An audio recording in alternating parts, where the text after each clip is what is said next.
கொஞ்சம் ஒரு படம் எடுத்துட்டு நீங்க என் படம் எடுக்கிறேன்.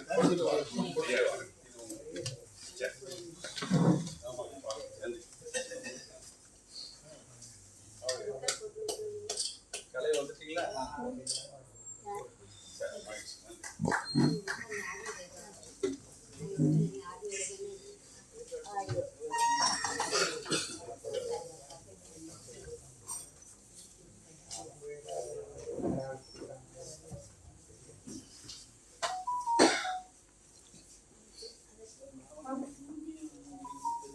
புதுமை இலக்கிய தென்றலின் 1008வது நிகழ்ச்சியாக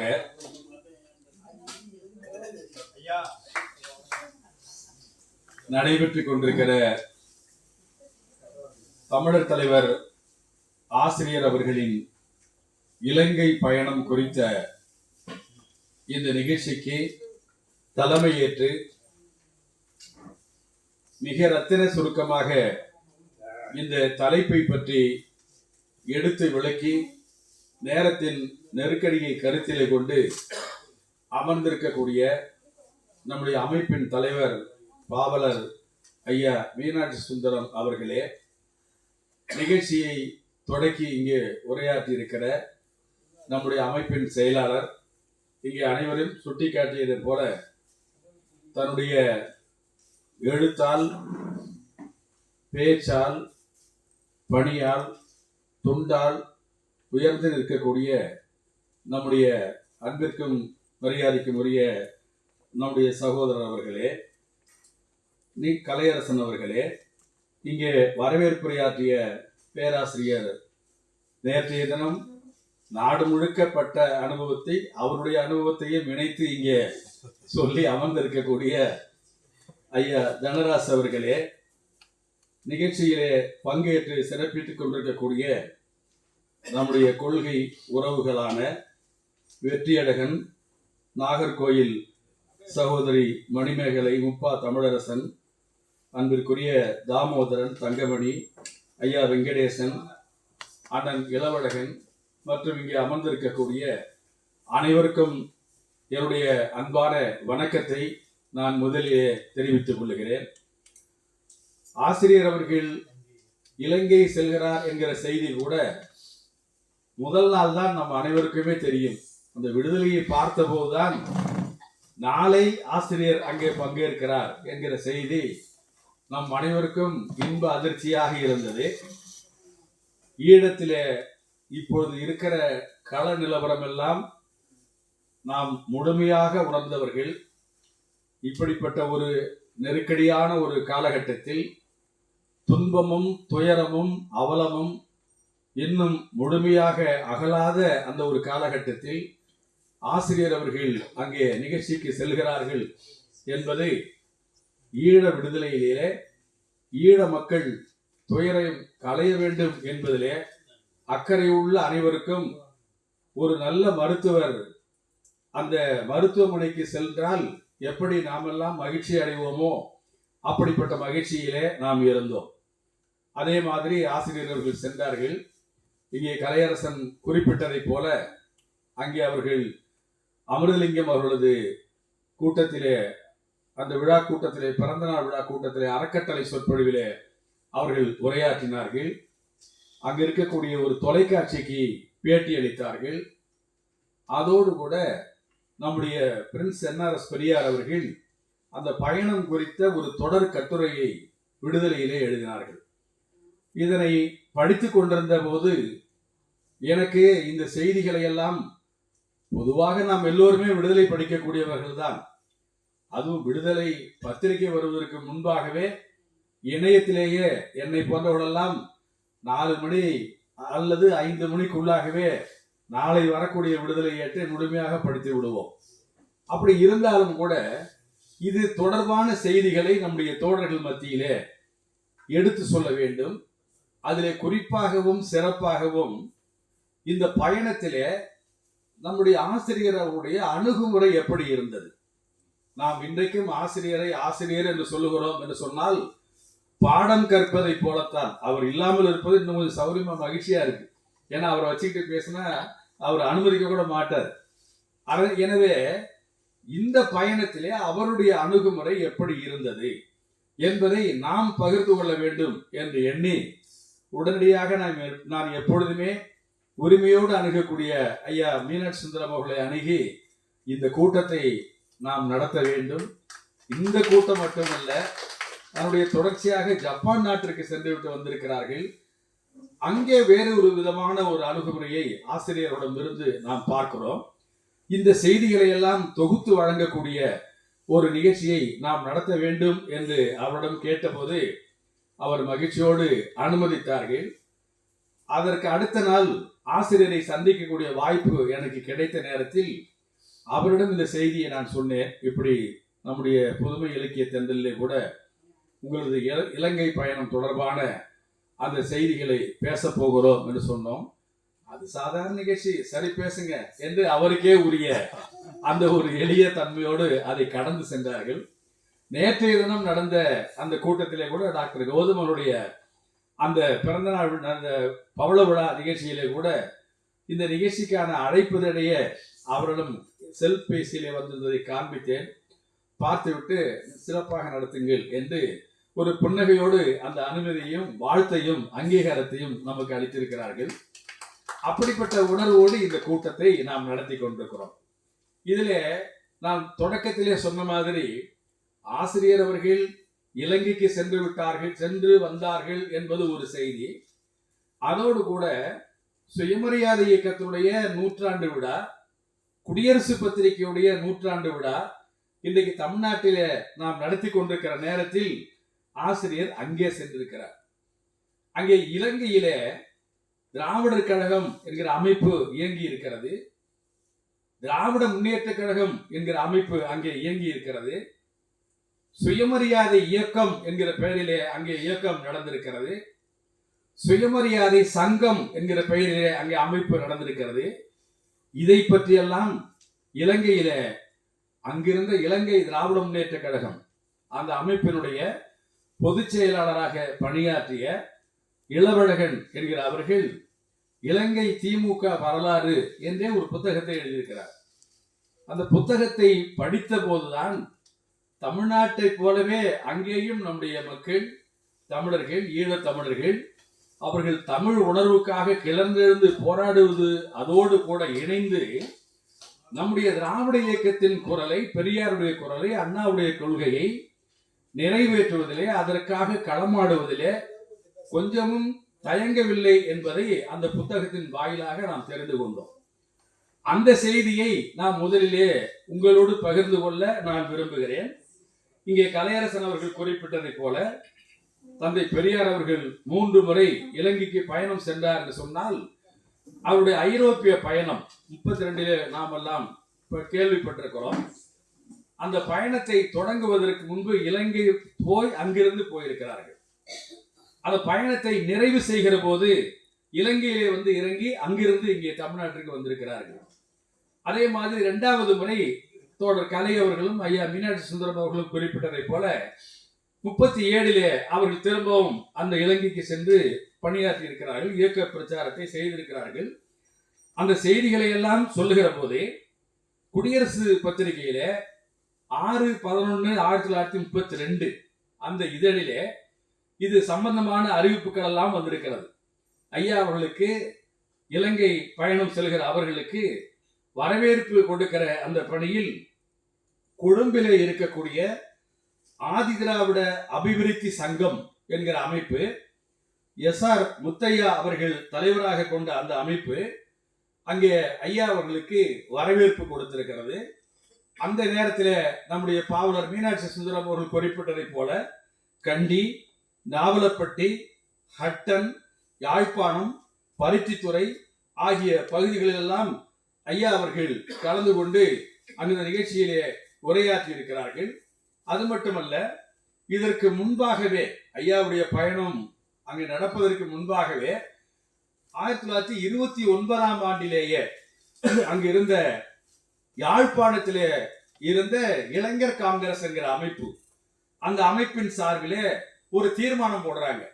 என்ன தீர்மானம் போடுறாங்கன்னா, தமிழ்நாட்டிலே சுயமரியாதை இயக்க கொள்கைகளை தீவிரமாக பிரச்சாரம் செய்து கொண்டு இருக்கக்கூடிய பெரியார் ஈவேரா அவர்களை இலங்கைக்கு வரவேற்று நம்முடைய தமிழ் மக்கள், குறிப்பாக தோட்ட தொழிலாளர்கள் வாழக்கூடிய அந்த பகுதிகளுக்கு அழைத்து அங்கெல்லாம் உரையாற்ற செய்ய வேண்டும் என்று ஒரு தீர்மானத்தை அவர்கள் போடுகிறார்கள், நிறைவேற்றுகிறார்கள். ஸ்ரீலங்கன் தமிழ் ஸ்ட்ரகிள் என்கிற ஒரு அமைப்பின் சார்பிலும் அதனுடைய அமைப்பின் நிறுவன தலைவராக இருந்த தோழர் சபாரத்னம் அவர்களும் இந்த தீர்மானத்தை நிறைவேற்றி அவர்கள் இங்கே தமிழ்நாட்டிற்கு அதை அனுப்பி வைத்து பெரியார் அவர்களை அந்த நிகழ்ச்சியில பங்கேற்குமாறு பணித்திருக்கிறார்கள். அந்த கூட்டத்திற்கு சென்ற நேரத்தில் நடந்த செய்திகளையும் குடியரசு ஏடு ஐயாவுடைய பேச்சை, இப்பொழுது எப்படி நாம் ஆசிரியருடைய பேச்சை முழுமையாக நாம் போட்டு பத்திரிகையிலே போட்டு நாம் எல்லாம் படிச்சு தெரிஞ்சுக்கிட்டோமோ, அதே மாதிரி ஐயா அவர்கள் அங்கே கலந்து கொண்டு பேசின அந்த பேச்சிலேயும் அவர் பேசிய பேச்சுக்களை குடியரசு வெளியிட்டது. அதுல அந்த 30களிலேயே அப்பதான் சொல்றார், நான் ஏன் நாத்திகனான, அங்க சொல்றார், இலங்கையில தான் அதை பிரகடனப்படுத்துறார். நான் நாத்திகனாக இருந்தவன், ஒரு காலத்துல கடவுளை கூட நம்பிக்கிட்டு இருந்தவன், இன்னைக்கு நான் நாத்திகனா வருவதற்கான காரணம் என்ன என்பதை அறிவியல் ரீதியாகவும் அதே மாதிரி தத்துவார்த்த ரீதியாகவும் பகுத்தறிவு பிரச்சாரத்தை, நாத்திக பிரச்சாரத்தை அங்கே சொல்லி சாதிகளின் பெயராலே பிளவுபடுத்தி வைக்கப்பட்டிருக்கிற இந்துத்துவா என்கிற இந்த போக்கை கடுமையாக அங்கேயும் கண்டித்து பேசி, அந்த நோய் உங்களிடம் வந்துவிடக்கூடாது. இலங்கையில் இருக்கிறவங்களுக்கு சொல்றாங்க, இலங்கையிலே இருக்கிற தோட்ட தொழிலாளர்களாக இருந்தாலும் சரி, இங்க இருக்கிற பூர்வீக தமிழர்களாக இருந்தாலும் சரி, புலம்பெயர்ந்து வந்திருக்கிற தமிழ் மக்களாக இருந்தாலும் சரி, நீங்கள் எல்லாம் முதலிலே தமிழர்கள் என்கிற அந்த உணர்வு, அந்த புள்ளியிலே நீங்கள் இணைய வேண்டும். சாதி உணர்வு என்பது உங்களுக்கு அறவே கூடாது அப்படின்னு சொல்லிட்டு என்ன சொல்றாரு, எதிரே இருக்கிற மக்களை, பார்வையாளர்களை பார்க்கிறார் பொதுக்கூட்டத்தில். இப்ப இருக்கிற மாதிரி எல்லாம் அந்த காலகட்டத்தில் ஒலிபெருக்கி வசதியே இல்லை. நமக்கு தெரியும், ஒலிபெருக்கி வசதி உண்டுன்னு போட்ட காலம்லாம் உண்டு பொதுக்கூட்டம் நடத்தும் போது. அதே மாதிரி இவ்வளவு நாற்காலிகள்லாம் போட்டு இருக்கவே இருக்காது. மேடையில் இருக்கிறவங்களுக்கே நாற்காலி இருக்குமான்னு சொல்ல முடியாது. அப்படிப்பட்ட காலத்திலே தரையில தான் உட்கார்ந்துருக்க கேட்கிறாங்க தோழர்கள். அந்த கேட்கறதுல கூட ரெண்டு பிரிவு அமர்ந்து உட்கார்ந்து இருக்கிறாங்க. அவங்க யாரு அவங்க யாருன்னு ஐயா கேட்கிறாங்க. அவங்க ஒரு சாதி, இவங்க ஒரு சாதிங்கிறாங்க. ஐயா அங்கேயே கண்டிக்கிறாரு, நாசமா போச்சா, இங்கேயும் இந்த ஜாதி இருக்கா, ஏயா நீ அங்க உட்கார்ந்த என்ன, அவங்க இங்க உட்கார்ந்தா என்ன, முதல்ல வர்ற ஆளு முன்வரிசையில உட்காரணும், பின்னாடி வர்றவங்க அடுத்தடுத்து உட்காரணும், இதான மரபு. இதுலயே சாதி இருக்குன்னு சொன்னா, இந்த இங்க உட்காரதுலயே ஜாதி இருக்குன்னு சொன்னா, அப்ப எல்லா இடத்துலயும் ஜாதி இருக்குமா இருக்காதா? அதை ஒழிக்கிறதுக்கு தானே நான் அங்க பத்தி கத்திக்கிட்டு இருக்கிறேன், இங்கேயும் இப்படிப்பட்ட சூழல் இருக்கிறதா என்று கேட்டு அதை கண்டித்து ஐயா அவர்கள் பேசிய பேச்சை, அருமை நண்பர்களே, அங்கு மார்னிங் ஸ்டார்னு ஒரு பத்திரிகை, அது பேரை பார்க்கும்போது தெரியுது, ஆங்கில பத்திரிகை. அந்த ஆங்கில பத்திரிகையில ஐயா பெரியாருடைய பேச்சை எடுத்து சொல்லி சமத்துவத்தை, சம உரிமையை, அனைவருக்கும் வாய்ப்பு கொடுக்க வேண்டும் என்கிற தத்துவத்தை பெரியார் அவர்கள் இலங்கை தீவிர பேசினார்கள். அது பாதிக்கப்பட்ட மக்களுக்கு, புறக்கணிக்கப்பட்ட மக்களுக்கு, தாழ்த்தப்பட்ட பிற்படுத்தப்பட்ட மக்களுக்கு, அந்த தோட்டத்திலே தொழிலாளர்களாக பணியாற்றக்கூடிய மக்களுக்கு மனதை ஈர்த்தது அப்படின்னு ஒரு செய்திய அந்த ஆங்கில பத்திரிகையில போடுறாங்க. அதுல அவர்கள் 32ல அங்கே போகிற போது ஒரு மகிழ்ச்சியான செய்தி என்ன என்று சொன்னால், கொழும்புல போய் அவர்கள் இறங்குகிற போது அன்னை நாகம்மையார் அவர்களும் மாயவரம் நடராஜன் அவர்களும் அங்கே துறைமுகத்திலிருந்து படகில கப்பலிலே போய் போன அவரை வரவேற்று இலங்கைக்கு கொழும்புக்கு அழைத்து போகிறதற்கு வரவேற்கிற மக்களோடு சேர்ந்து அன்னை நாகம்மையார் அவர்களும் அன்றைக்கு பெரியாருக்கு தளபதியாக மெய்காப்பாளராக இருந்த மயிலாடுதுறை நடராசன் அவர்களும் வரவேற்று அழைத்து கொண்டு போனார்கள் என்கிற செய்தி அவங்களுக்கு எல்லாம் புதுமையா இருக்கு. கட்சிக்கு தலைவருடைய துணைவியார் அவங்க ஒன்னா கூட வரலாம், ஆனா அவங்க முன்கூட்டியே வந்திருக்கிறாங்க. எப்படி இன்றைக்கு நம்முடைய இயக்கத்தினுடைய மாநாடு, நூற்றாண்டு விழா மாநாடு ஈரோடிலே நடைபெற போகிறது என்று சொன்னால், முன்னேற்பாடுகளை கவனிப்பதற்காக நம்முடைய பொதுச் செயலாளர் நம்முடைய அன்புராஜ் அவர்கள் ஈரோட்டில் போய் கூட்டம் நடத்தி அந்த களப்பணியில ஈடுபடுகிறாரோ, அதே மாதிரி பெரியாருடைய துணைவியராக இருக்கிற அன்னை நாகம்மையார் அவர்கள் பெரியார் போவதற்கு முன்பே அவங்க இலங்கைக்கு போய் அந்த கூட்ட ஏற்பாடுகளை கவனித்து அங்கே தொண்டர்களோடு சேர்ந்து பெரியாரை வரவேற்று அழைத்து கொண்டு சென்றார் என்பதை பார்க்கிற போது, இது காலங்காலமாக இந்த இயக்கம் எப்படி பொதுமக்களிடம் சென்றிருக்கிறது என்பதை மகிழ்ச்சியோடு நாம் எண்ணி பார்க்கிறோம். அருமை நண்பர்களே, அதே மாதிரி அவருடைய இலங்கை பயணத்திலே குறிப்பிடுகிறார்கள், 18 பொதுக்கூட்டங்களிலே தந்தை பெரியார் அவர்கள் பேசியிருக்கிறார்கள். அதே மாதிரி சட்டமன்றத்தை போய் பார்த்திருக்கிறார். இலங்கையில் நடக்கிற சட்டமன்றம் எப்படி இயங்குகிறது என்பதை பார்த்திருக்கிறார்கள். அதைவிட பெரிய சிறப்பு என்ன என்று சொன்னால், சிங்கள இளைஞர்கள் எல்லாம் சேர்ந்து வைத்திருக்கிற ஒரு அமைப்பு. அந்த அமைப்பிலே எப்படி இங்கே சென்னையில யுவர் சங்கம் அமைப்பு, பார்ப்பன இளைஞர் அமைப்பு தந்தை பெரியார் அவர்களை அழைத்து வரவேற்பு கொடுத்து பேசிய செய்தியெல்லாம் நமக்கு தெரியும். அதுலதான் அவர் சொல்லுவார், சரியோ தப்போ எனக்கு மறக்கிற சுபாவம் அதிகம், அதை விட மன்னிக்கிற சுபாவம் அதிகம். உலக நாடுகளிலே இந்தியா முன்னேற வேண்டும் என்கிற ஆர்வம் எனக்கு அதிகம். அறிவியல் துறையிலே வளர்ச்சி அடைய வேண்டும் என்கிற அக்கறை எனக்கு அதிகம். இதுக்கெல்லாம் தடையா நீங்க இருக்கீங்க. யார்? அந்த பிராமணர் சங்க, பார்ப்பனர் சங்க இளைஞர்களை பார்த்து ஐயா பேசுறாங்க.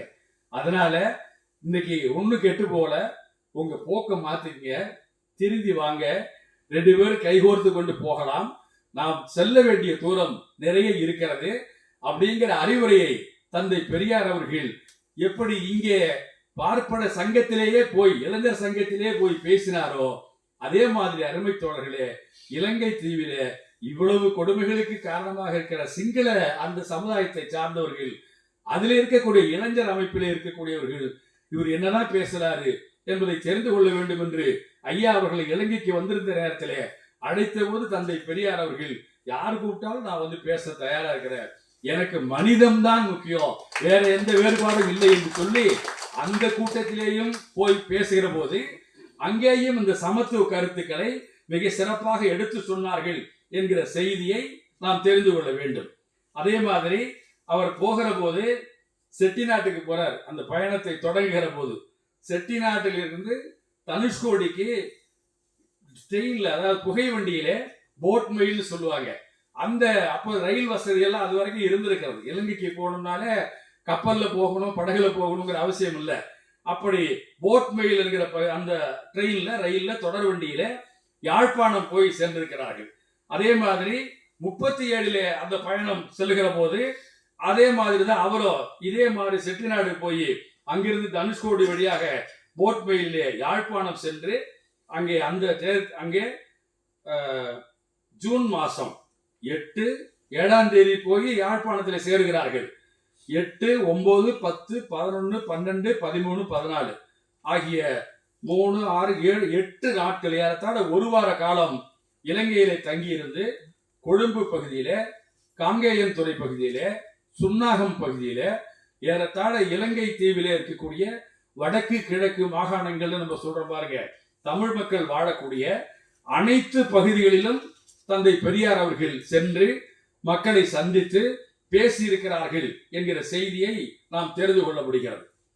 அடுத்தது திராவிட இயக்கம்னு சொல்லுகிற போது நான் தொடக்கத்திலே சொன்ன மாதிரி 1944 திராவிடர் கழகம் அமைவதற்கு முன்பாகவே இலங்கையிலே சுயமரியாதை இயக்கம் என்கிற பெயரிலேயே கிளை சங்கங்கள் அமைக்கப்பட்டு அங்கே செயலாற்றி கொண்டிருந்ததை பார்க்கிறோம். கள்ளிப்பட்டு என்கிற பகுதி, இலங்கையில இருக்கக்கூடிய ஒரு பகுதி, அந்த பகுதியில பகுத்தறிவு கழகம், இப்ப பகுத்தறிவாளர் கழகம்னு சொல்றோம் பாருங்க, அது இங்கே கூட பகுத்தறிவு கழகம்னு இருந்திருக்கு, நம்ம பத்திரிகையில பார்த்தோம்னா தெரியும். அதே மாதிரி பகுத்தறிவு கழகம் என்கிற பெயரிலேயும் 1944 அங்கே பணியாற்றியது என்பதை நம்மாலே தெரிந்து கொள்ள முடிகிறது. அதே மாதிரி அங்கே முதலாக இந்திய எதிர்ப்பு கிளர்ச்சி, இங்கே எப்படி 38 ராஜாஜி முதலமைச்சராக வந்த நேரத்திலே நாம் முதலாக இந்திய எதிர்ப்பு கிளர்ச்சியிலே தமிழகம் வீறு கொண்டு எழுந்து போராடியதோ அந்த தாக்கம், அந்த எதிரொலி, அந்த பாதிப்பு இலங்கை தீவிலும் இருந்திருக்கிறது. அதை பற்றி அவர் குறிப்பிடுகிற போது அதை தொடர்ந்து கொழும்பு மெயின் வீதியில் உள்ள 200 என்ற எண் அமைந்துள்ள ஒரு இல்லத்திலே ஒரு கூட்டம் நடக்கிறது. ஒரு ஆலோசனை கூட்டம், செயற்குழு கூட்டம் மாதிரி. அந்த கூட்டத்திலே ராஜாஜியுடைய இந்திய எதிர்ப்பு தொடர்பாக திராவிடர் கழக நிர்வாக குழு, அது 1948 திராவிடர் கழகம் அமைந்த சூழலிலே ஏற்பாடு செய்து அந்த கூட்டத்திலே ஒரு தீர்மானம் நிறைவேற்றாங்க. என்ன தீர்மானம்னு கேட்டீங்கன்னா, அமிர்தலிங்கம் அவர்கள், ஆசிரியர் அவர்கள் இந்த பிறந்த நாள் விழாவுக்கு நினைவு சொற்பொழிவாற்ற போனார் பாருங்க, அந்த அமிர்தலிங்கம் அவர்களை அந்த கமிட்டி தெரிவு செய்கிறது. என்ன இப்படி தெரிவு செய்கிறதா, இந்திய எதிர்ப்பு கூட்டத்தை ஒழுங்குபடுத்தக்கூடிய செயலாளராக அவருக்கு அந்த பதவி கொடுக்குறாங்க. அந்த குழு அவரு திராவிடர் கழகத்திலையும் இல்ல, சுயமரியாதை இயக்கத்திலையும் இல்ல. அவங்க நம்ம இயக்க வரலாற்றை படிக்கிற போது தெரியும், அவர் தமிழ் உரிமைக்காக அமைப்பை ஏற்படுத்தி நடத்தி கொண்டிருக்கக்கூடியவர்கள். ஆனாலும் கூட நம்முடைய இந்த அமைப்பில் திராவிட இயக்கமாக செயல்பட்டு கொண்டிருந்தவங்க என்ன நினைக்கிறாங்கன்னு சொன்னா, அமிர்தலிங்கத்தினுடைய பணி நமக்கு தேவை, இந்திய எதிர்ப்பு பணியை இங்கேயும் நாம் எடுத்து சொல்ல வேண்டும், அது சொல்வதற்கு அவர் பயன்பட வேண்டும் என்று தீர்மானத்தை போட்டு நிறைவேற்றி, அதுக்கு பிறகு அவர் என்ன செய்யறாரு, அமிர்தலிங்கம் அவர்கள் முயற்சி செய்து 22/8/1948 இந்த கூட்டம் நடந்தது. ஜூலை மாசம் 48. அடுத்தது ஆகஸ்ட் மாசம் 22ஆம் தேதி அவருடைய அமிர்தலிங்கம் அவர்கள் தலைமையில் கொழும்பு நகரத்தில் மிகப்பெரிய இந்திய எதிர்ப்பு மாநாடு அங்கே நடத்தி, தமிழ்நாட்டிலே திராவிட இயக்கம் இந்திய எதிர்ப்பு கிளர்ச்சியிலே நடக்கிறது, போராடுகிறது சொன்னால் அது நியாயமான ஒன்று அப்படின்னு சொல்லிட்டு அவங்க அங்க சொல்றாங்க. எப்படி சிங்கள மொழியை சிங்களர்கள் இங்கே நம்ம மீது திணிக்கிறார்களோ அதே மாதிரி தமிழ்நாட்டிலே இந்தி மொழியை நம்முடைய தமிழ் மக்கள் மீது திணிக்கிறார்கள், அதை எதிர்த்து அங்கே போராட்டம் நடக்கிறது. அந்த போராட்டத்திற்கு நாம் நாட்டால் வேறுபட்டு இருந்தாலும் கூட உணர்வால் நம்முடைய ஆதரவை தெரிவிக்கிறோம் அப்படிங்கிற ஒரு நிகழ்ச்சியே கொழும்புல நடக்குது. அதற்கெல்லாம் அமிர்தலிங்கம் அவர்கள் பாடுபட்டிருக்கிறார்கள். அதை விட இன்னொரு சிறப்பு என்ன என்று சொன்னால், 1956ஆம் ஆண்டு இலங்கையிலே, இந்த செய்தியெல்லாம் நம்ம ஆசிரியர் தொடர்பான செய்திகள்ல இருக்காது, இது நமக்கு தோழர்கள் தெரிஞ்சுக்கிறதுக்காக நான் சொல்றேன். 1956ஆம் ஆண்டு அங்க இருக்கிற பண்டாரவளைன்னு ஒரு பகுதி, அந்த பகுதியில தமிழ் மொழிக்கு சம உரிமை கேட்டு ஒரு மாநாடு நடக்குது. எப்படி இங்க நம்ம இந்தியை எதிர்த்து போராட்டம் பண்ணிட்டு இருக்கிறோமோ அதே மாதிரி அங்கேயும் சிங்களவர்கள் சிங்கள மொழியை எதிர்த்து இன்றைய வரைக்கும் அவர்கள் போராடி கொண்டிருக்கிறார்கள். அந்த போராட்டத்தின் ஒரு பகுதியாக அங்கே மாநாடு நடக்கிறது. அந்த மாநாட்டில நம்முடைய மாநாட்டில எல்லாம் பாத்தீங்கன்னா, மாநாட்டுக்கு பிறகு நிறைவாக ஒரு நாடகம் நடக்கும். நல்ல பகுத்தறிவு கருத்துக்கள், மறுமலர்ச்சி கருத்துக்கள் கொண்ட நாடகம் நடக்கும். அதே மாதிரி அங்கேயும் ஒரு நாடகம் நடந்திருக்கிறது. என்ன நாடகம்னு கேட்டீங்கன்னா, கீமாயனம் நாடகம். நம்ம தோழர்களுக்கு நல்லாவே தெரியும், ராமாயணத்துக்கு எதிர்ப்பா கீமாயனம் நாடகம் நடிகவேல் எம்.ஆர். ராதா அவர்கள் நடத்தினார்கள் என்கிற செய்தி நமக்கு தெரியும். அங்கே பண்டாரவளையிலே அந்த கீமாயனம் நாடகம் நடந்திருக்கு. அந்த நாடகத்துல நடித்த ஒரு நடிகர், அவர் பேர் என்னன்னு கேட்டீங்கன்னா லடீஸ் வீரமணி. லடீஸுங்கிறத மறந்துடுவோம், வீரமணி. அவரு மிக சிறப்பா நடித்து, அப்படி நடித்ததாலே இலங்கையில இருக்கிற திமுக கழகம், நம்முடைய பொதுச் செயலாளர் சொன்ன பாருங்க இளஞ்செழியன், அவர்கள் முயற்சி எடுத்து அந்த கீமாயனம் நாடகத்திலே சிறப்பாக நடித்த லடீஸ் வீரமணிக்கு ஒரு விருது கொடுக்கிறார். அந்த விருதுக்கு பேர் என்னன்னு கேட்டீங்கன்னா நடிகவேல்கிற பட்டம்.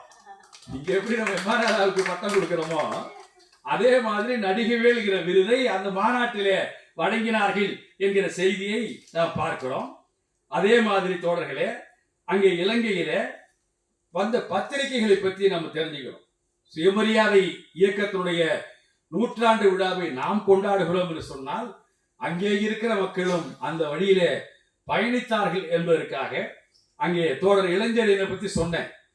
அவரு 3 பத்திரிகை நடத்திருக்கார். அறிவுமணி, போர்வாள், திராவிடமணி. போர்வாள் இங்கேயே பத்திரிகை வந்தது, சிபி சிற்றரசன் நடத்தினார். அந்த பேர்ல அங்க பத்திரிகை நடந்திருக்கு. அதே மாதிரி ஜெயசிங்கம் என்கிற ஒரு தோழர் போர் முரசு ஈழ முரசு அப்படிங்கிற பத்திரிகை, சிவம் என்கிற ஒரு தோழர் மலை முரசு, அந்த மலையக மக்களுக்கு முன்னிலைப்படுத்தி மலை முரசு, அதிமணிங்கிற ஒரு தோழர் அவர் வெறும் முரசு என்கிற பெயரில் நடத்திருக்காரு. தமிழ் முரசு என்கிற பெயர் பத்திரிகை ஈழவாணன் நடத்தியிருக்காரு. தாய்நாடு என்கிற பத்திரிகை வேலசா வீரசிங்கம் என்கிறவர், உரிமை குரல் என்கிற பத்திரிகை மூக்க ராசன் என்பவர், ஈழ தென்றல் என்கிற பத்திரிகை பழனிவேல் அவர்கள், முத்தமிழ் முழக்கம் என்கிற பெயரிலே ஈழக்குமார் அவர்கள். பத்திரிகைக்கு பேரு திமுக பத்திரிகை பேரு. அந்த பத்திரிகையை வேலழகன் என்பவர் நடத்தியிருக்காரு. அண்ணா என்கிற பெயரிலே ஒரு பத்திரிகை, இப்ப எப்படி எம்ஜிஆர் காலத்துல இங்க நம்ம அண்ணா பத்திரிகை நடத்தினாரு, அதே மாதிரி அங்க அண்ணா என்கிற பத்திரிகை கதிரவன் என்கிற தோழர், கதிரவன் படிக்கும் போதே நமக்கு தெரியுது இந்த திராவிட இயக்க தாக்கம் அங்க எப்படி இருந்திருக்கு பாருங்க. கதிரவன் என்கிற அவர் நடத்தி இருக்கிறார். இனமுழக்கம் என்கிற பேர்ல இங்க தமிழ்நாட்டில் நம்ம பத்திரிகை படிச்சிருக்கோம். அங்கே யார் நடத்திருக்கிறாங்கன்னு கேட்டீங்கன்னா அனலை செழியன் என்கிற தோழர் நடத்தியிருக்காரு. மறுமலர்ச்சி அப்படிங்கிற பெயரில யார் நடத்திருக்காங்கன்னு கேட்டீங்கன்னா செபாஸ்டியன். இந்த செபாஸ்டியன் வேற யாரும் இல்லை, நம்ம தோழருக்கு நல்லா தெரியும். சென்னையில திருச்சியில பெரியார் மருந்தியல் கல்லூரியில ஞான செபாஸ்டியன் கேள்விப்பட்டிருப்போம். அவரு அந்த மறுமலர்ச்சிங்கிற பத்திரிகை நடத்தி இருப்பதாக நாம் செய்தியை பார்க்கிறோம். தீ என்கிற பத்திரிகை பேரே தீ பரவட்டம்னு அண்ணா சொன்னார் இல்லையா, அதனால தீ என்கிற பெயரிலே சோமசுந்தரம் அவர்கள், தமிழோசை என்கிற பெயரிலே நவஜோதி அவர்கள், எல்லாத்த விட சிறப்பா முரசொலிங்கிற பேர்.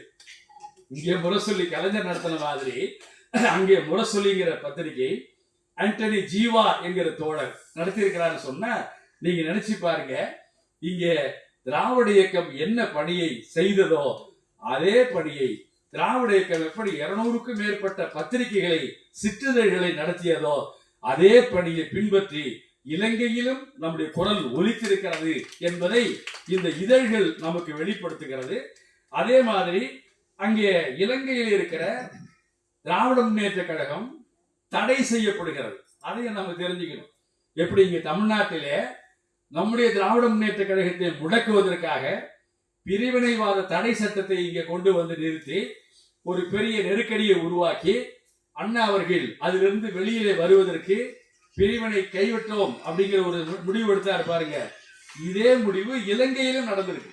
அந்த முடிவிலே பார்க்கிற போது அங்கே மிசா என்ற பெயரிலேயே அவசர நிலை கால சட்டம், இங்க மிசா வந்தது, அங்கேயே மிசா அறிவிக்கப்பட்டிருக்கிற நெருக்கடி நிலவை 62 ஜூலை 22ஆம் தேதி நள்ளிரவில, இங்கேயும் நள்ளிரவுல தான் வந்தது, அங்கேயும் நள்ளிரவில இந்த நெருக்கடி நிலைமை பிரகடனப்படுத்தப்பட்டது.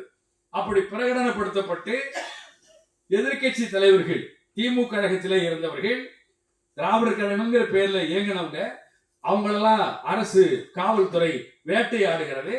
அப்படி வேட்டையாடுகிற நேரத்தில் அமிர்தலிங்கம் என்ன செஞ்சாருங்கிறது தான் முக்கியம். அமிர்தலிங்கம் அவர்கள் எப்படி ஆசிரியர் இன்னைக்கு போய் அவருக்கு விழா எடுத்து பாராட்டி விட்டு வந்திருக்கிறாங்கன்னு சொன்னா சட்டமன்றத்திலே அவர்கள் இதனை கண்டித்து பேசுறார். இலங்கையிலே இருக்கிற திமுக என்பது வேறு, இலங்கையிலே இருக்கிற திராவிடர் கழகம் என்பது வேறு. கொள்கை ரீதியாக இன ரீதியாக நாங்கெல்லாம் ஒரே இனத்தை சார்ந்தவர்கள் என்பதை தவிர அவங்களுக்கும் எங்களுக்கும் தொடர்பு கிடையாது. இங்க பல பேர் அண்ணாவை பார்த்தே இருக்க மாட்டாங்க, பல பேர் திமுக தலைவர்கள் யாருன்னே இவங்களுக்கு தெரியாது. அப்படிப்பட்ட நிலையில இந்தியாவிலே ஒரு அரசு நெருக்கடி நிலைமை கொண்டு வந்து பின்னாடி இந்திரா அரசு செஞ்சது பாருங்க. அப்படிப்பட்ட செயலை இங்கே நீங்கள் செய்கிறீர்களே, இது சரியானதா என்று சொல்லி கண்டித்து பேசியது மட்டுமல்ல, வழக்கு தொடரப்பட்டது. அப்படி வழக்கு தொடரப்பட்ட காலத்தில் இவர்களெல்லாம் தோழர் இளஞ்செழியன் போன்றவர்களெல்லாம் தலைமறைவு வாழ்க்கை வாழ்கிறார்கள். அப்படி தலைமறைவு வாழ்க்கை வாழ்கிற காலகட்டத்திலேயும் இயக்கம் இயங்குகிறது. அதுதான் ரொம்ப முக்கியம். அது சிங்களவனை எதிர்த்து இயக்கம் நடத்துறதுன்னா அவன் எவ்வளவு காட்டுமிராண்டிங்கிறது நமக்கு தெரியும். அவனை எதிர்த்து இயக்கம் நடத்துகிற போது இந்த பெயரை மட்டும் மாத்திட்டாங்க. எப்படி வள்ளுவர் மன்றம்னு இருக்கும், திமுக 50வது வட்டம்னு போட்டிருக்கிற இடத்துல திமுகங்கிற போர்டை எடுத்து உள்ள போட்டு வச்சுட்டு புதுசா வள்ளுவர் மன்றம்னு வச்சாங்க. அதே மாதிரி அண்ணா மன்றம், பாரதிதாசன் மன்றம், பகுத்தறிவு மன்றம் இப்படியெல்லாம் வைத்து அவர்கள் அந்த இயக்க பணியை அவர்கள் செய்தார்கள் என்பதை நாம் பார்க்கிறோம். இதை குறிப்பிட்டு நாம் சொல்லுவதற்கு காரணம், அருமை தோழர்களே, ஈழ மண் என்பதை நம்மோடு இங்கே நாம் எப்படி நாம் இங்கே பணியாற்றி கொண்டிருக்கிறோமோ அதே மாதிரி அங்கே செயல்பட்டு கொண்டிருந்தது என்பதை ஒரு முன்னுரை மாதிரி, இதுக்கு முன்னாடி ஆசிரியர் போவதற்கு முன்பாக ஐயா போன பிறகு அங்கே நடந்த போவதற்கு முன்பு நடந்த நிகழ்வுகள் இவைகள் எல்லாம். இதிலே நாம் கற்றுக்கொள்ள வேண்டிய பாடங்கள்னு சொன்னோம் பாருங்க. ஆசிரியருடைய அணுகுமுறை, அந்த பேச்சை நம்ம ஏன் பேசுறோம்னா, பெரியாருடைய சொற்பொழிவு என்பது ஐயா படிச்சு காமிச்சாங்க. இலங்கை உபன்யாசம் அப்படிங்கிற பேர்ல தான் முதல்லயே அது வந்தது. அப்பெல்லாம் தமிழ் முழுமையா வராத காலகட்டம். ஏன்னா 32 37 எப்படி இருந்திருக்கும். அப்ப இலங்கை உபன்யாசம்ங்கிற பேர்ல பிறகு இலங்கை பேருரையானது. திராவிட இயக்கத்துடைய வளர்ச்சி, பரிணாம வளர்ச்சி, எப்படி அக்ரசானர் தலைவரானாரோ, பொக்கிஷதாரர் பொருளாளர் ஆனாரோ, அதே மாதிரி ஐயாவுடைய உபன்யாசம் என்பது இலங்கை பேருரை என்று மாறிய காட்சியையும் நாம் மகிழ்ச்சியோடு ஏற்றுக்கொள்ளக்கூடிய நிலையிலே இருக்கிறோம். இதில் அமர்லிங்கம் அவர்களது 97வது பிறந்த நாள் விழா அறக்கட்டளை சார்பிலே அந்த அமைப்பு ஏற்படுத்தி இருக்கிறது. அதில் ஆசிரியர் அவர்கள் கலந்து கொண்டு பேசுகிறார்கள். அந்த உரை விடுதலையிலே தொடர்ந்து வந்திருக்கிறது. இதிலே நம்ம கவனிக்க வேண்டிய பாடம் என்ன என்று சொன்னால், வெளிநாட்டிலே போய் பேசக்கூடிய நாம் ஈழ சிக்கல் இன்றைக்கும் அப்படியே இருக்கிற நிலைமை இருக்கிற அந்த காலகட்டத்திலே இருக்கிற இடத்திலே நாம் பேசுகிறோம். நாம் எப்படி பேசணும், அது அவர்களுக்கு மருந்தாக இருக்க வேண்டும், தொல்லையா வந்துடக்கூடாது. அந்த கூப்பிட்டு கூட்டம் நடத்தினவர்களுக்கும் தொல்லை வந்துடக்கூடாது. அங்கு பாதிக்கப்பட்டு இன்னமும் பாதிக்கப்பட்டிருக்கிற தமிழ் மக்களுக்கும் தொல்லை வந்துடக்கூடாது. அதே நேரத்திலே சொல்ல வேண்டிய செய்தியையும் ஒரு பெரியார் தொண்டன் என்கிற முறையிலே என்னுடைய கருத்தை நான் சொல்றேன், ஏத்துக்காத உங்க உரிமை என்று பெரியார் சொல்லும் மாதிரியே அந்த பேசுகிற பாங்கு, இதையெல்லாம் இன்றைக்கு நாம் பாடமாக ஆசிரியருடைய உரையிலிருந்து நாம் தெரிந்து கொள்ள வேண்டும். தொடக்கத்திலேயே அவர் சொல்றார், இந்த கூட்டம் அமிர்தலிங்கம் அவர்களது பெருமையை, புகழை, தமிழ் மக்களுக்கு செய்த தொண்டை பாராட்டுவதற்காக நடத்தக்கூடிய அறக்கட்டளை விழா. அண்டர்லைன் பண்ணி சொல்றார், இது ஒரு அரசியல் கட்சி கூட்டம் அல்ல அவர் சொல்றார். எனவே இந்த அறக்கட்டளை கூட்டத்தில் பொதுவான செய்திகளை, பத்திரிகையாளர் பேட்டியிலையும் சொல்றார், நான் வெளிநாட்டில இருந்து வந்திருக்கிறேன், இங்கே நான் அரசியல் பேச விரும்பல, ஆனாலும் கூட தமிழ் மக்கள் வளர்ச்சிக்கான சில கருத்துக்களை நான் சொல்ல விரும்புறேன், சட்டத்திற்கு உட்பட்டு என்றெல்லாம் கூட அவர் கோடிட்டு காட்டி சொல்ல வேண்டிய செய்திகளை மிகவும் நளினமாக சொல்லிவிட்டு அவருடைய பெருமைகளை எல்லாம் சொல்றார். அமிர்தலிங்கம் அவருடைய பெருமைகள், சிறப்புகள், அவர் விதைத்த விதைகள் தான் இன்றைக்கு கனி கொடுக்கக்கூடிய நிலையிலே தமிழ் உணர்வோடு ஈழத்திலே அமைந்திருக்கிறது என்பதையெல்லாம் சொல்லுகிற அதே நேரத்தில் அடுத்த செய்திக்கு அவர் போறார். ஆசிரியருடைய இலங்கை பயணம். இங்கே நம்முடைய தம்பி, நம்முடைய தோழர் சொன்னார் பாருங்க, அவர் 45 ஆண்டுகளுக்கு முன்பு 1979ஆம் ஆண்டு நான் இலங்கைக்கு வந்தேன், பேசினேன். என்னை கூப்பிட்ட அமைப்புக்கு பேர் கலைஞர் கருணாநிதி மன்றம் என்கிற அமைப்பு. அந்த அமைப்பினுடைய நிறுவனராக இருந்தவர் தோழர் நவஜோதி என்கிறவர். அவர் கூப்பிட்டு நடத்தின கூட்டத்துக்கு தலைப்பு தந்தை பெரியார் 100ஆண்டு விழா. இவ்வளவு செய்திகளை அந்த கூட்டத்திலே பேசிய அந்த நிகழ்ச்சிகள் எனக்கு நிழலாடுகிறன்னு சொல்லி நவஜோதியை பத்தி பேசுறாரு. அப்பொழுது அவருக்கு கொடுக்கப்பட்ட வரவேற்பை பத்தி பேசுறாரு. எந்தெந்த இடங்களிலே அவர் கலந்து கொண்டு பேசினாரு அப்படிங்கிற செய்தியையும் அவர் குறிப்பிட்டு சொல்லிவிட்டு மீண்டும் அமிர்தலிங்கத்துக்கு தொடர்புக்கு வரார். அமிர்தலிங்கம் அவர்களை பற்றி சொல்லுகிற போது இப்பொழுது இருக்கிற சிக்கலான சூழ்நிலையை சொல்லி அறிவுரைக்கு நேரா வரார். அப்படி இருக்கிற போது என்ன சொல்றாருன்னா, இன்னொரு நாட்டான் எல்லைக்கோட்டை தாண்டி இங்கே உரையாற்றுகிற போது உங்களுக்கு சங்கடத்தை விளைவிக்க கூடாது. நான் தொடக்கத்தில் சொன்ன பேச்சில் அவர் சொல்றார். அடுத்தது என்ன சொல்றாரு, அதே நேரத்தில் இனம், மொழி ஆகியவரை காப்பாற்ற வேண்டும் என்பதில் நமக்கு 2 கருத்து இல்லை, அதையும் சொல்றார். அதை சொல்லிவிட்டு என்ன சொல்றாருன்னா, எச்சரிக்கையோடு நாம் நடக்க வேண்டும். எங்கே தவறு செய்தோம், பொதுவா அதை விழாவாரியா விளக்க வேண்டியில்லை, அந்த இடத்திலே மீண்டும் நாம் தவறு செய்யக்கூடாது. அதற்கு தான் குன்றக்குடி அடிகாருடைய உதாரணத்தை நேற்றைக்கு எப்படி நம்முடைய பெரியார் திடலிலே பேசுகிற போது ஆசிரியர் சொன்னாரோ அதையே இலங்கை தீவிலேயும் பேசுகிற போது நாம் விழுந்த இடத்திலேயே மீண்டும் விடக்கூடாது, எச்சரிக்கை உணர்வோடு செயல்பட வேண்டும் என்று நம்முடைய சகோதர அமைப்புகளுக்கு சொல்லுகிற போது சொல்லுகிறார். தனிப்பட்ட முறையில நாம் யாருக்கும் எதிரிகள் இல்லை.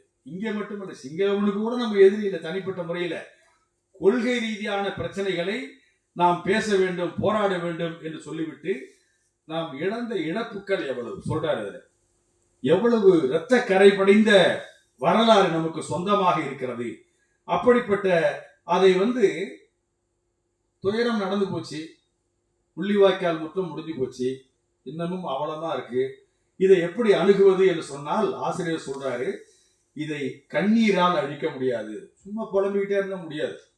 அடுத்தது என்ன செய்யறது வழிகாட்டுறாரு. நாம் இழந்த இரத்த கரைகள் நம்மை பார்த்து கண்ணீர் சிந்த வைக்கிறது. அதையும் தாண்டி நாம் ஓரணியிலே இணைய வேண்டும். ஓரணியிலே இணைய வேண்டும் சொன்னா லட்சக்கணக்கான இழப்புகளை இழந்த பிறகு இந்த பாடத்தை நாம் கற்றுக்கொள்ள வேண்டும். அவரே சொல்றார், ஆசிரியராக இருந்து இந்த பாடத்தை கற்றுக்கொள்ள வேண்டும். மாற்று என்ன அதுக்கு சொல்றார். இதுக்கு என்ன தீர்வு, இப்படிப்பட்ட சூழலில் என்ன செய்வது?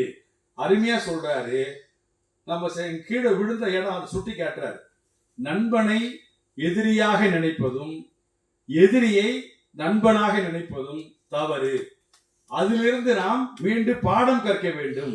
அப்படி பாடம் கற்கிற போது இருள் விலகும், பகல் ஒளி வீசும். நாம் படித்தடைக்கற்களாக கீழே கிடக்குது பாருங்க, அதை படிக்கற்களாக மாற்றி உயர்ந்து எழுந்து நிற்க வேண்டும்.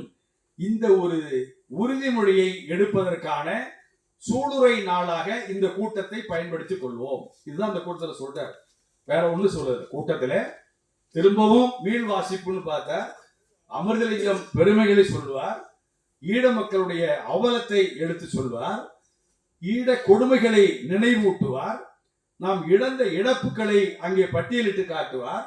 இதிலிருந்து மீண்டு எழுவதற்கு நாம் ஓரணியிலே திரள வேண்டும், ஒன்றிணைய வேண்டும்.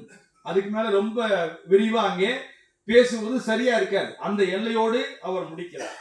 அதற்கு பிறகு அருமை தோழர்களே, அந்த யாழ்ப்பாணத்தினுடைய பயணம் என்று சொன்னால் அந்த கட்டுரையிலே நம்முடைய தோழர் பிரின்ஸ் சொல்லியிருப்பாரு, 48 மணி நேரம் அங்க தங்கி இருந்த அந்த நேரத்தில் அவர் சந்தித்த சந்திப்புகள், அவர் பத்திரிகை கொடுத்த அந்த நேர்காணல்கள், அங்கே போய் சந்தித்த பயணங்கள், இவைகளெல்லாம் நம்மை மலைக்க வைக்கிறது. ஒரு நாள் பயணம் போனாலே தோழர் சொன்னார், ஒரு நாள் பயணத்திலேயே அது விமான பயணம்னா போன தோழர்களுக்கு தெரியும், அவ்வளவு நமக்கு உடல் கோளாறா இருக்கும், அசதியா இருக்கும். 90 வயசுல சொல்லவே முடியாது. ஆனாலும் கூட அவர் என்ன செய்யறாரு, அங்கே முதல் நாள் இறுதி போர் நடந்து அந்த நடந்து இருக்கிறது, அங்க இருக்கக்கூடிய டேன் தொலைக்காட்சி அதிலே ஸ்பாட்லைட் என்ற பகுதியில அந்த பேட்டி கொடுக்கிறார். அந்த பேட்டியை பற்றி தனியாக சிறப்பாக பின்னாடி பார்க்கிறோம். அதற்கு பிறகு ஈழத் தந்தை செல்வா அவர்கள் நினைவிடம் உலக தமிழ் ஆய்வு மாநாட்டிலே 4வது உலக தமிழ் ஆய்வு மாநாட்டு உயிர்கொடை தந்த உத்தமர்கள் அந்த நினைவு ஆலயம், நினைவு இல்லம் இருக்கிறது, அந்த நினைவு இல்லத்துக்கு போறார். போகும்போது பாத்தீங்கன்னா அங்கேதான் நம்முடைய ஆசிரியருடைய சிறப்பு நமக்கு தெரியுது. சாதாரணமா போய் பார்த்துட்டு ஒரு வீர வணக்கம் செலுத்திட்டு வரல, அதுக்கு பதிலா அங்க இருக்கிற நூலகத்துக்கு போறார். நூலகத்துக்கு போவது மட்டுமல்ல, நூலகத்துக்கு போறதுக்கு முன்னாடியே இங்கிருந்து என்னென்ன புத்தகங்களை அந்த நூலகங்களுக்கு கொடுக்கணும்னு சொல்லி பெரியார் எழுதிய புத்தகம், அண்ணா எழுதிய புத்தகம், நம்முடைய தமிழர் எழுதிய புத்தகம், தமிழ் தலைவர் ஆசிரியர் எழுதிய புத்தகம், இதையெல்லாம் ஒரு கட்டு எடுத்துக்கொண்டு போய் முன்னேற்பாடாக அந்த நூலகத்திலே கொடையாக கொடுத்து, அதிலே நம்முடைய பொதுச் செயலாளர் அன்புராஜ் அவர்கள் சிறுவர்கள் பகுதி இருக்கிறது, அந்த சிறுவர்கள் பகுதிக்கு நம்முடைய பெரியார் பிஞ்சு பத்திரிகை இருக்கு பாருங்க, அதை எடுத்துக்கிட்டு போய் அந்த பிள்ளைங்களுக்கு எல்லாம் கொடுத்து அதை பார்க்கிற ஒரு நிகழ்ச்சியை பார்க்கிறார்கள். அப்பொழுது ஒரு அருமையான ஒரு நிகழ்வு நடந்தது, அதையும் நாம் எண்ணி பார்க்கிறோம். அங்க இருக்கிற குழந்தைகள் பகுதி நூலகத்துல ஒரு சின்ன குழந்தை படிச்சுக்கிட்டு இருக்கா, வருண்னு பேரு. அவனை பார்த்து கேட்கிறார், ஆசிரியர் கேட்கிறார், என்ன படிக்கிறீங்க, எப்படி இருக்கிறீங்க, எந்த பகுதியில இருந்து இருக்கீங்க என்றெல்லாம் அன்போடு ஒரு குடும்ப ஒரு தாத்தா பேரங்கிட்ட பேசுற மாதிரி பேசுறாரு. அப்ப பேசுகிற போது, நீ என்னப்பா, எல்லாரும் கேட்கிற கேள்விதான், படிச்சு முடிச்சு நீ என்னப்பா வரணும்னு பிரியப்படுற அப்படின்னு கேட்ட நேரத்துல அவன் சொல்றான், நான் வந்து ஒரு டாக்டரா, அதுவும் வெட்டினரி டாக்டரா, விலங்கு மருத்துவரா வரணும்னு ஆசைப்படுறேன் அப்படின்னு அவன் சொல்றான். அந்த பையன் சொல்றான், சின்ன பையன் சொல்றான். அது என்ன உனக்கு தெரியல, டாக்டரா வரணும்னு சொல்லலாம், விலங்குக்கு மருத்துவரா வரணும்னு நினைக்கிறிய அப்படிங்கும்போது, மனுஷனுக்கு உடம்பு சரியில்லைன்னா நம்ம சொல்றோம், விலங்குக்கு உடம்பு சரியில்லைன்னா சொல்ல கூட முடியாது இல்ல. உடனே ஆசிரியரை கூப்பிட்டு தட்டி கொடுத்து, உன்னுடைய மனிதநேய உணர்வை நான் பாராட்டுறேன் என்று சொல்லி அவனை உற்சாகப்படுத்தி விட்டு, அந்த நூலக பதிவேட்டில இந்த செய்திகளை எல்லாம் சேர்த்து பதிவு செய்து நூலகம் சிறப்பாக இயங்க வேண்டும் என்பதற்கான பணிகளையும் அங்கே செய்துவிட்டு வெளியே வருகிறார் என்கிற செய்தியை நாம் பதிவிலே பார்க்கிறோம். அடுத்தது அமிர்தலிங்கம் அவரது பிறந்த ஊருக்கே போறாரு. இதெல்லாம் போகணுங்கிற அவசியம் இல்லை. அவர் வந்தாரு, ஒரு கூட்டம் கலந்துக்கிட்டு ஓய்வு எடுத்துக்கிட்டு அடுத்த பயணம் கிளம்பி வந்துடலாம். ஆனா அவர் அங்கே போகிறார். அங்கே போய் அங்க இருக்கக்கூடிய அவருடைய நினைவு இல்லத்திலே இருக்கக்கூடிய சிலை, அந்த உருவச் சிலை, அந்த சிலைக்கு மாலை அணிவிக்கிறார். அங்க இருக்கக்கூடிய ரிம்மர் மண்டபம், அந்த மண்டபத்துலதான் மாலையிலே அந்த நிகழ்ச்சி, அறக்கட்டளை நிகழ்ச்சின்னு சொன்ன பாருங்க, அந்த நிகழ்ச்சியிலே கலந்து கொண்டு உரையாற்றுகிறார்கள். அதற்கு பிறகு விடுதியிலே சென்று நிமிர்வு என்கிற பத்திரிகை, அந்த பத்திரிகையில அவர்கள் அந்த நேர்காணல் முறை, அதுல ஏறத்தாழ 45 நிமிடங்கள் அந்த ஆசிரியர் கேட்ட கேள்விகளுக்கு முழுமையாக பதில் சொல்றாரு. அதிலே நாம் கவனிக்க வேண்டிய பாடம் என்ன என்று சொன்னால், அந்த ஆசிரியர் குழுவில் இருக்கிறவரு ஆசிரியர்கிட்ட கேட்கிறாரு. என்ன கேட்கிறாங்கன்னு சொன்னீங்கன்னா, ஈழ விடுதலைக்கு தமிழ்நாட்டிலே எவ்வளவோ தலைவர்கள் பாடுபட்டிருக்கிறாங்க. அதுல தலைவர் வைகோ அவர்களை பற்றி சொல்றாங்க, திருமாவளவன் போராடியதை பற்றி சொல்றாங்க, நெடுமாறன் போராடுறதை பற்றி சொல்லியிருக்கிறாங்க. அப்படி பார்க்கிற போது நீங்களும், ஆசிரியர் சொல்றாங்க, நீங்களும் திராவிட கழகமும் கடுமையா போராடி இருக்கு, இதை பற்றிலாம் நீங்க ஒரு முழுமையான ஆவணமா தயாரிச்சிருக்கீங்களா அப்படின்னு கேட்கிறாங்க.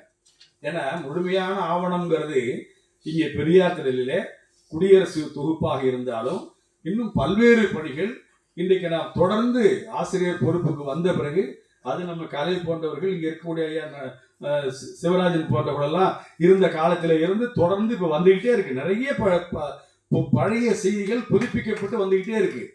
அதுல பாருங்க, அவங்க ஈழத்தில் இருக்கிற பத்திரிகை ஆசிரியர், நிமிர்வு பத்திரிகை ஆசிரியர் கேட்கிறாரு, நீங்க இதையெல்லாம் ஏன் தொகுத்து வழங்கியிருக்கீங்களா கேட்கும்போது கொஞ்ச நேரம் நிறுத்தி பார்த்துட்டு, ஆமா, மற்றவங்களா இருந்தா அதை மழுப்பி பேசுவாங்க, அது அரசியல் இருக்கிறவங்களோ மற்றவங்களோ சொல்லுவாங்க. ஆனா இவர் உண்மையான பெரியார் தொண்டராக இருக்கிற காரணத்தினால் அது ஒரு குறைபாடாகத்தான் இருக்கிறது, அது நாங்கள் சரி செய்வோம்னு சொல்றார். ஏன்னா நம்ம பட்ட பாடு இருக்கு பாருங்க. விடுதலை புலிகளுக்கு தோன்றா துணையாக முதல்ல கணப்பாளியானது நம்ம திராவிட கழகம் தான்.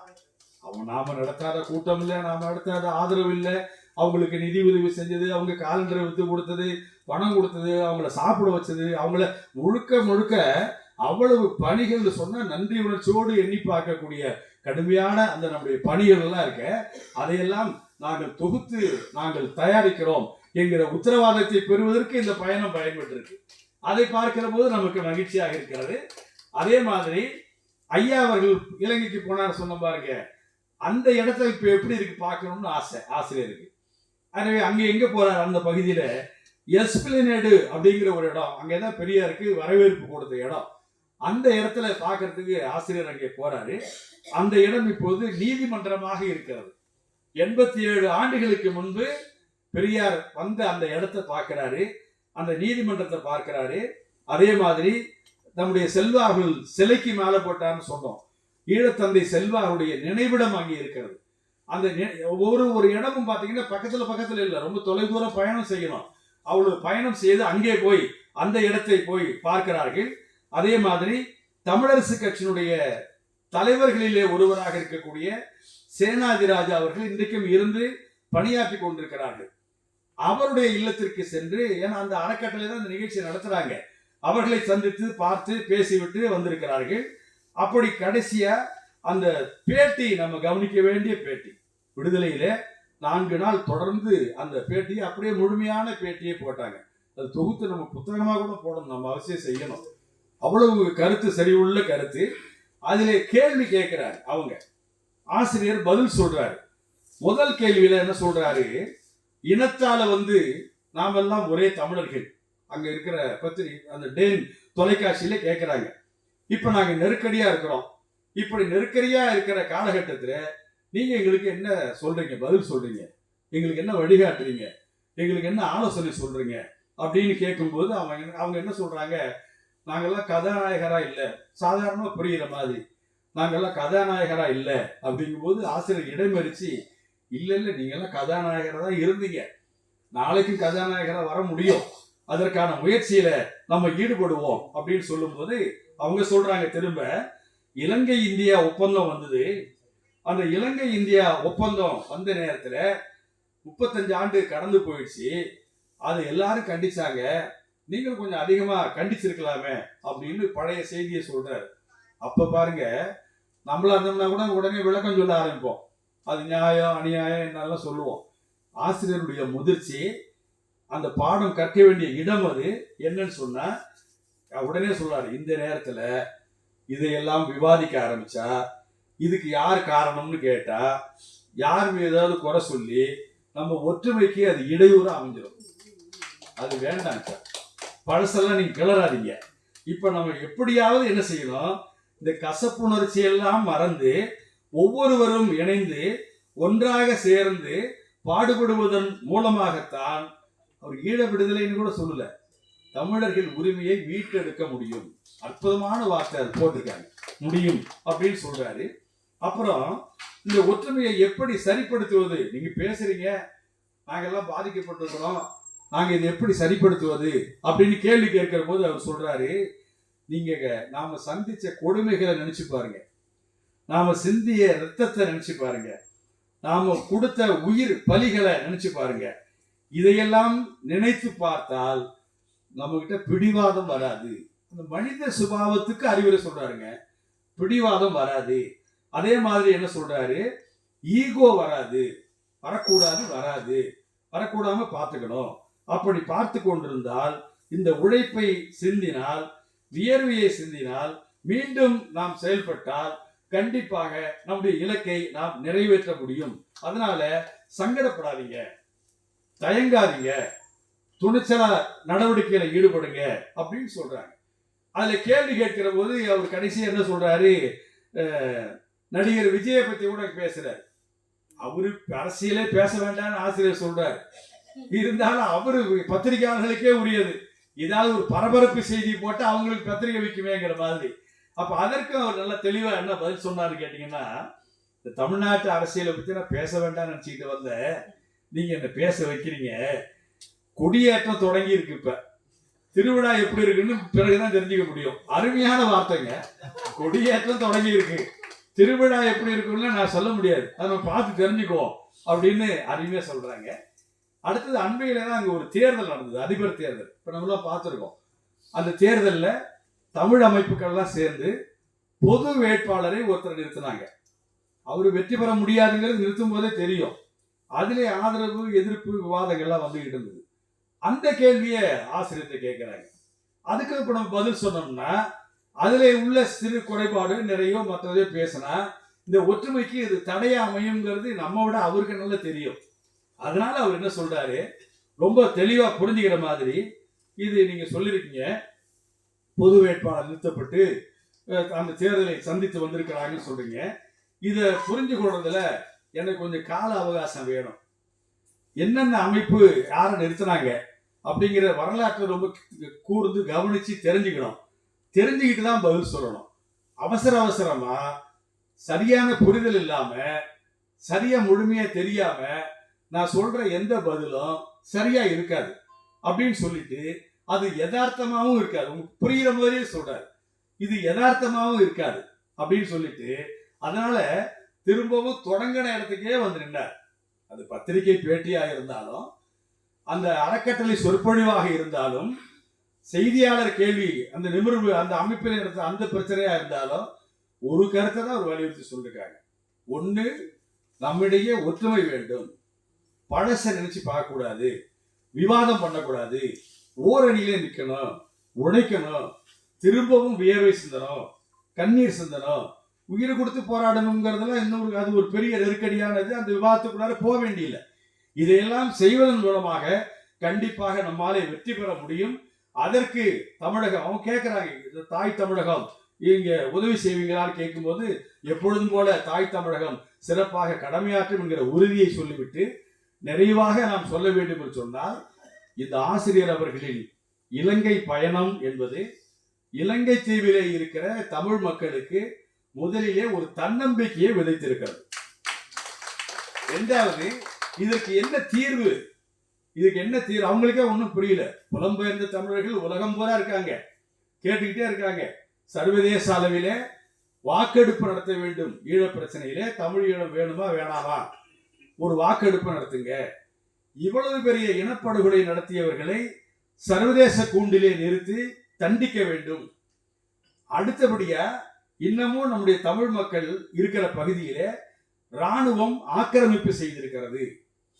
அங்கே பௌத்த விகாரங்கள் அங்கே வலுக்கட்டாயமாக கொண்டு வரப்பட்டு அந்த சிங்களவர்களோடு இணைந்து பௌத்தத்தை புகுத்தக்கூடிய பணியிலே, தமிழ் மக்களை புறக்கணிக்கக்கூடிய பணியிலே இன்னமும் கொஞ்சம் கூட தயங்கல.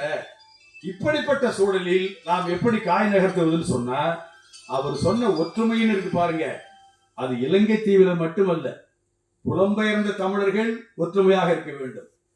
தாய் தமிழகத்திலே இருக்கக்கூடிய நாம் ஒற்றுமையாக இருக்க வேண்டும். களத்திலே இருந்து இவ்வளவு வேதனைகளையும் இரத்தத்தையும் சிந்திக் கொண்டிருக்கிற நம்முடைய தமிழ் உறவுகள் ஒற்றுமையாக இருக்க வேண்டும். ஈகோ பார்க்க கூடாது, விழுந்த இடத்திலே விழக்கூடாது, எழுந்து நிற்க வேண்டும். அப்படி ஒன்றிணைந்து செயல்படுகிற போது எவ்வளவு பெரிய எதிர்ப்பாக இருந்தாலும் கண்டிப்பாக தோற்கடிக்கப்படும், நம்முடைய இனம் வெற்றி பெறும் என்கிற உறுதியை இந்த பயணம் நிறைவேற்றி தந்திருக்கிறது. அதற்காக நாம் ஆசிரியர்களுக்கு நன்றியை தெரிவிப்போம். வாய்ப்புக்கு நன்றி. வணக்கம்.